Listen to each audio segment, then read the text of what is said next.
හයි ඔන්න මේ මාසේ අපි රිහාන්ගේ බර්ත්ඩේ එක සෙලිබ්‍රේට් කරා. ඉතින් එයාගේ බර්ත්ඩේ එක තිබුණේ සිකුරාදා දවසක. අපි රිහාන්ගේ බර්ත්ඩේ පාටි එක ප්ලෑන් කරේ ඉරිදට ගන්න. ඉතින් සිකුරාදා අපි ආවේ ස්කූල් එකෙන් අරගෙන එයාගේ ගිෆ්ට් එක දීලා මේ විදිහට කප් කේක් ටිකක් ලෑස්ති කරලා එයාව සර්ප්‍රයිස් කරන්න තමයි ප්ලෑන් කරේ. ඉතින් මේ වගේ මම කප් කේක් ටිකක් ලෑස්ති කරලා ඒකට එයාගේ ඩයිනෝස්ලා දෙන්නෙකුත් තියලා එයාව සර්ප්‍රයිස් කරන්න ගියා. හැබැයි ඊට පස්සේ අපිට පුංචි ප්‍රශ්නයක් වුණා. එයාගෙන් අහන්න නැතුව එයාගේ ඩයිනෝස්ලා මම අරගත්ත එකට යාට චුට්ටක් දුක හිතිලා ඊට පස්සේ චුට්ටක් ඉතින් මේ විදිහට හිටියා. වැඩිපුරම මේ කැන්ඩල්ස් වලට ඉතින් ඩයිනෝස්ලා පිච්චෙයි කියලා යාට බය හිතෙන්නේ නැති. ඊට පස්සේ ඩයිනෝස්ලා ටික අයින් කරගත්තා. ටික වෙලාවකින් යා සෙටල් ඩවුන් වුණාට පස්සේ පල්ලෙහාට ඇවිල්ලා අපිත් එක්ක මේ විදිහට බර්ත්ඩේ එක සෙලිබ්‍රේට් කරා. රිහාන් දන්නේ නැහැ සන්ඩේ යාට බර්ත්ඩේ පාටි එකක් ප්ලෑන් කරලා තියෙනවා කියලා. ඉතින් අපි ඒ නිසා යාගේ ගිෆ්ට් එක අද දුන්නා. නැත්තම් යා බලනවා නේද බර්ත්ඩේ එකට ගිෆ්ට් එකවත් හම්බුනේ නැහැ කියලා.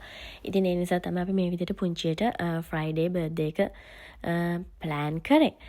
මේ තමයි යාට හම්බුණ ගිෆ්ට් එක. කියානටත් පුංචි ගිෆ්ට් එකක් හම්බුණා. එයාත් මේ ඉන්නේ ඩේ කෙයායකින් අරගෙන ආව ගමන්. ඒ නිසා තමයි යාගේ ඇඳුමේ කෑම ගෑවිලා තියෙන්නේ. ඒක ගැන වැඩි හිතන්න එපා. රිහන්ට ගොඩක් සතුටුයි මේ ගිෆ්ට් එක දැකලා නම්. එයා හරිම ආසාවෙන් හිටියේ මේ වගේ ඩයිනෝ කෙනෙක්ට. හැමදාම පුංචි ඩයිනෝස්ලා අරගෙන මම පොඩ්ඩක් ආවගේ බර්ත්ඩේ එකට මම ලොකු කෙනෙක් අරන් දෙන්නම් කියලා තියාගෙන හිටියේ. ඉතින් ඒ නිසා මම යාට ටිකක් ලොකු ඩයිනෝ කෙනෙක් අරන් දුන්නා මේ අවුරුද්දේ බර්ත්ඩේ එකට. ඉතින් මම රිහාන්ගේ ඩයිනෝ හදන්න උදව් කරා. ඒ වගේම මගේ නංගී මේ ඉන්නේ. එයා කියානගේ බ්‍රේස්ලට් හදන්න උදව් කරා. මේ දවස්වල කියානට ඉතින් පුංචි තමයි හැමදේම. රිහාන් එයාගේ ඩයිනෝ හදනකොට ගොඩාක් විස්තර කියලා දුන්න ඩයිනෝ ගැන.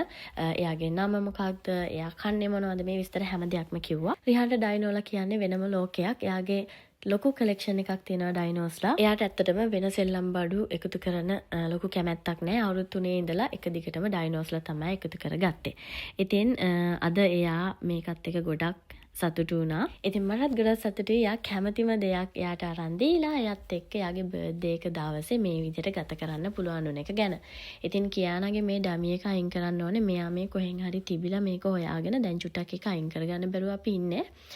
ඉතින් ඔන්න ඔය විදිහට තමයි සිකුරාදා දවසේ ගත වුණේ. ඉතින් ඉරිදට එයාගේ බර්ත්ඩේ එක අපි ප්ලෑන් කරලා තියෙනවා. ඉතින් සිකුරාදා අපි කප් කේක් එකක් කාලා තේ එකක් බීලා රිහාන් එක්ක එයාගේ බර්ත්ඩේ එක සෙලිබ්‍රේට් කරා. ඊළඟට මේ ඉරිදා අපි උදේම ගිහිල්ලා රිහාන්ගේ බර්ත්ඩේ කේක් එකත් අරගෙන එයාගේ බැලුන්ස් උත් මෙතනින් අරගෙන ඒ විදිහට ඇවිල්ලා තමයි පාටි එකට අනිත් දේවල් සූදානම් කරගත්තේ. ඉතින් මුලින්ම වීඩියෝ එකේ කියන්න බැරි වුණා දැන් රිහාන්ට අවුරුදු 6ක් වෙනවා. ඉතින් මේ 6 වෙනි බර්ත්ඩේ එක තමයි එයා සෙලිබ්‍රේට් කරන්නේ.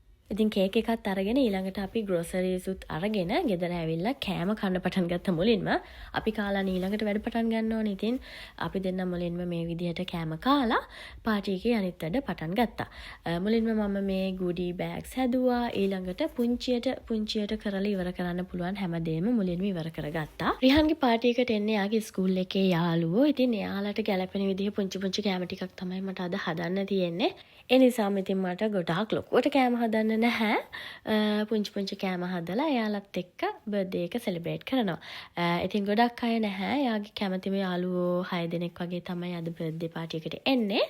ඉතින් ඔන්න ඔය විදිහට තමයි එයාගේ බර්ත්ඩේ එකට අපි පාටි එක ප්ලෑන් කරේ. ඉතින් මම පොඩ්ඩන්ට මේ වගේ පුංචි ජූස් බාර් එකක් හැදුවා. ඊළඟට ස්නැක්ස් සහ මේ විදිහට කැන්ඩි දාලා පුංචි ප්ලේට්ස් හදා ගන්නවා. ගොඩක්ම ඉතින් පොඩි අය කැමති කැන්ඩීස් වලට. ඒ නිසා මම කැන්ඩීස් චොක්ලට් ඔක්කොම මාෂ්මෙලෝ එකතු කරලා මේ වගේ ලොකු ප්ලේට් එකක් හදා ගන්නවා. ඊළඟට අනිත් ස්නැක්ස් පුංචි ප්ලේට්ස් හදනවා. ඉතින් ওই විදිහට තමයි මම ප්ලෑන් කරගත්තේ අද පාටි එකට කෑම වර්ග. ඉතින් මමයි නංගි එකතු වෙලා මෙන්න මේ විදිහට පුංචි කෑම ටික ඔක්කොම සූදානම් කරගත්තා. මේ තියෙන්නේ පුංචි කෑම හද ප්ලේට් වලට තියලා යන වෙලාවේ මම ගත්ත පුංචි වීඩියෝ ක්ලිප් එකක්. මේ විදිහට අපි ඉක්මනට අපේ වැඩ ටික ඉවර කරගෙන අපේ කෑම ටික හදාගත්තා. මේ තියෙන ඔක්කොම කෑම වර්ග ටික. මෙතන සෝස් වර්ග ඇරෙන්න ඔක්කොම කෑම ටික තියෙනවා. ඊළඟට මම ගිහිල්ලා ලෑස්ති වුණා. මේ තමයි මගේ අවුට්ෆිට් එක. ඊළඟට මම කියානල් ලෑස්ති කරගෙන කට්ටිය ආවට පස්සේ එතනට ගියා. ඉතින් මේ වෙනකොට කියානල් චුට්ටක් උණ වගේ තිබුණා.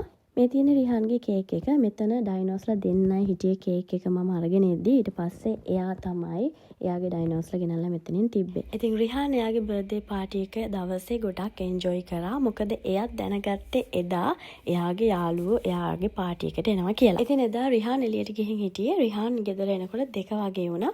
ඒ එනකොට කේක් එක බැලුන්ස් මේ හැමදේම තිබ්බ නිසා රිහාන් සර්ප්‍රයිස් වුණා. ඉතින් මට හරි සතුටුයි එයාට මේ විදියට සර්ප්‍රයිස් එකක් එක්ක එයාගේ බර්ත්ඩේ පාටි එක සෙලිබ්‍රේට් කරන්න පුළුවන් වුණ එක ගැන. ඉතින් මෙන්න මේ විදිහට තමයි මම රිහාන්ගේ 6 වෙනි උපන්දිනය සෙලිබ්‍රේට් කරේ. ඉතින් මේ වගේම තවත් වීඩියෝ එකකින් ඉක්මනට හමු වෙමු. ඔයාලා හැමෝටම සුබම සුබ දවසක්. බයි.